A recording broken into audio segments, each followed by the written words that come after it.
Bonjour et bienvenue dans cette nouvelle vidéo sur la méthode agile, et là on va aborder le user persona. Alors le user persona, qu'est-ce que c'est et ça sert à quoi? En fait, pour ceux qui connaissent les jeux de rôle, vous pouvez vous visualiser le user persona comme étant une fiche de personnage de jeu de rôle. Pour ceux qui connaissent pas, c'est pas grave, je vais vous expliquer. Le user persona, c'est une représentation fictive d'une personne qui utiliserait votre système ou qui achèterait votre système ou qui a un rapport quelconque avec votre système. Vous pouvez faire des users persona pour tout. L'idée, c'est que ça représente un utilisateur moyen de votre segment d'utilisateurs estimé.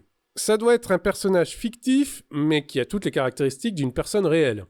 Et vous allez vous amuser à décrire un certain nombre de choses sur sa vie, sur ses caractéristiques, pour avoir une idée commune et générale du comportement de cet utilisateur face à votre système. Et il faut savoir qu'en méthode agile, le user persona sert en gros à définir le jeu dans les user stories, c'est-à-dire celui qui va effectuer l'action décrite dans vos user stories. Votre équipe de développement développe les user stories, mais les user stories étant des fonctionnalités utilisées par des personnes, c'est ces personnes-là qui sont décrites en user persona. Donc là, vous avez le user persona utilisé chez Limawi.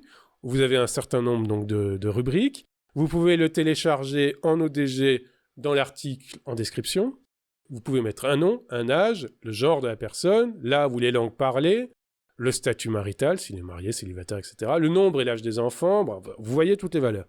À quoi ça sert ces valeurs? Eh bien, par exemple, le nombre et l'âge des enfants, si c'est des enfants en bas âge et que votre projet est dangereux pour des enfants en bas âge, eh bien, il faut prévoir que les gens qui vont utiliser votre projet ont peut-être des enfants qui courent autour d'eux. Et donc, il faut le prévoir, ça. Le niveau d'études et d'expérience, ça permet de définir la complexité des interactions avec votre projet.